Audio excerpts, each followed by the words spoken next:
So the other day I was doom scrolling.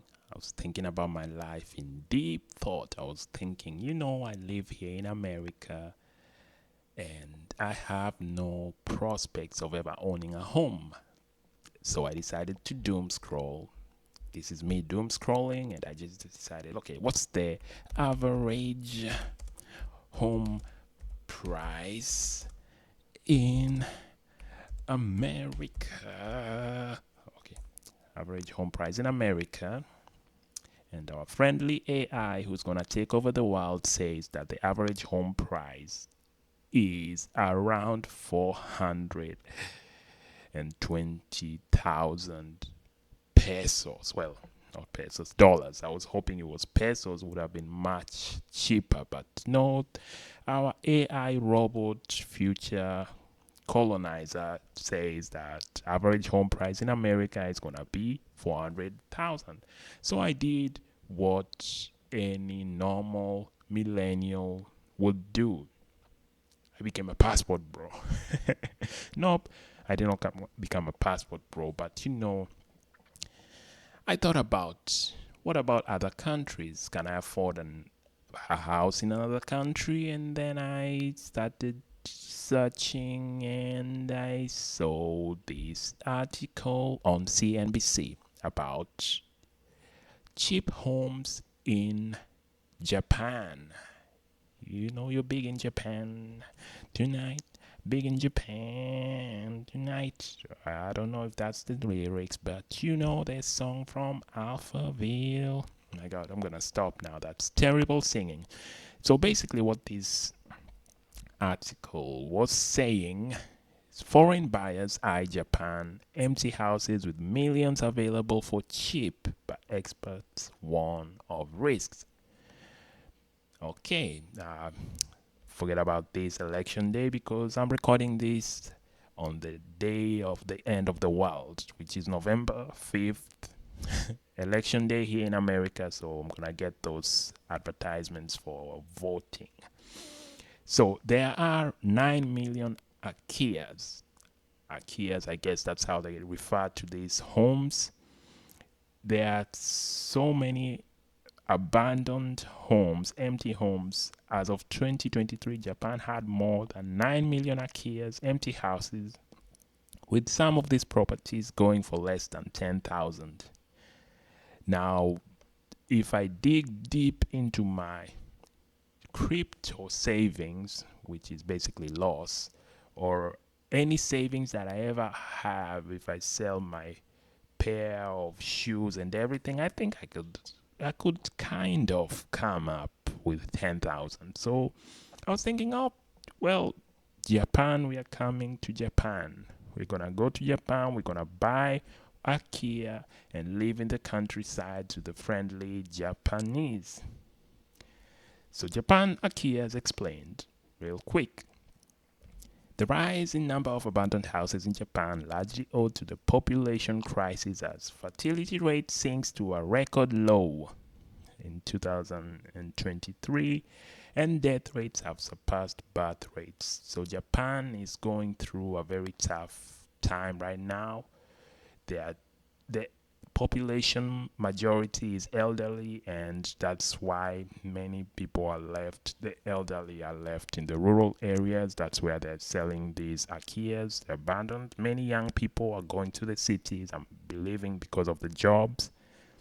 And this problem became more pronounced in the 90s with the Japan economic slowdown. And of course, when in the Western world, Western countries, home prices are going crazy. So I continued my deep search on Google. That's how deep search I go. And you can see if you search just Akiyas for sale in Japan, there are a ton of videos. I purchased an abandoned house for 6,000. I don't know. It's how to buy a cheap Kia for a foreigner. Because foreigners we always like to ruin things. So anyway, so they bought 10 Akira houses in Japan. This is how. So they make it look all glamorous or sugar spice, everything nice. But is it really? Among local people, Akiyas are often stigmatized, often seen as a burden. Well, first of all, when you buy these Akiyas, you have to renovate them. Before you even get to buying the Akiya, you're gonna have to learn Japanese, because how are you gonna live in Japan when you're not speaking Japanese? So, just because of that, my dream of owning an Akiya was abandoned. I had to abandon the dream, but I decided to just see how these other people were living in Japan. So, notably, a home that is over 30 years old is typically considered old. The locals tend to be concerned over things like safety issues, high renovation costs, and decay. So that's one thing you have to keep in mind if you're gonna buy an old home. 30-year-old home in Japan is old, but in America that's super new because they have houses from 1940s. You still have to buy, and the rusted pipes, and it's, you drink all the lead. That's how they do it. But anyway, so these houses, you have to do a lot of renovations. First of all, I'm not sure if the locals are going to accept you. Japanese culture, as far as I know, it's very closed off to many people outside. Does not mean they are racist. That's not what I'm saying. I'm just saying culture wise, they don't really, they're not very open to everyone. So you have to try your best. So, attracting foreign buyers, Japan Akiyas are gaining the attention of overseas buyers. So, that's definitely gonna be problems in the future. You can already foresee it because when foreigners flood a place, normally brings a problem, an issue with the locals. But now, for example, we had this investor say that they lived in New York for about 2 years, and then I was basically all over Europe. There's no way that I could buy a house in any of these places that I lived in. And this person was born and raised in Sweden. He's 32 years old, and they worked as a model, and then they decided to move to Japan. So now they are investing in these Akiyas, and they are bringing in six figures a year in revenue. But what they are saying is you have to be acquainted with the Japanese culture, language, and the people. Long story short, you have to integrate. Now, the thing that they are not really saying here is how do you even move to Japan to begin with? You have to think of those things. Immigration process. Do you have to marry a Japanese?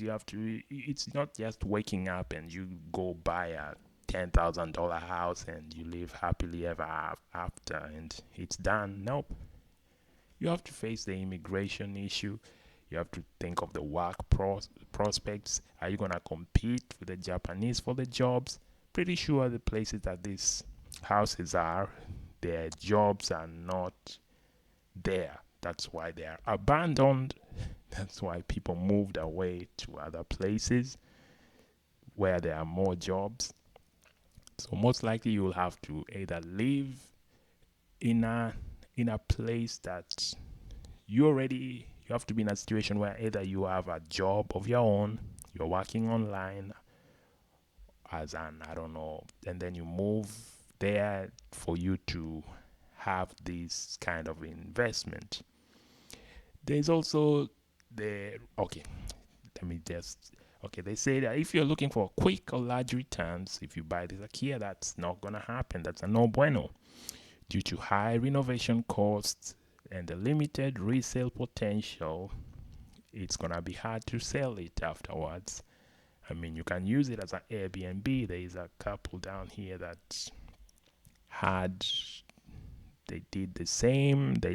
We left the US for Japan to buy this house. I saw the video and they had they're doing it as an Airbnb. They try to maintain lots of Japanese cultural. They didn't change the house. They didn't make it the way they wanted it. They tried to keep the original elements. So that's how they are able to prosper. So that was my doom scrolling that ended up going nowhere because I'm still stuck in the rat race. I'm not gonna go to Japan anytime soon because I don't know Japanese. I don't know, have a Japanese wife, so I cannot move there easily.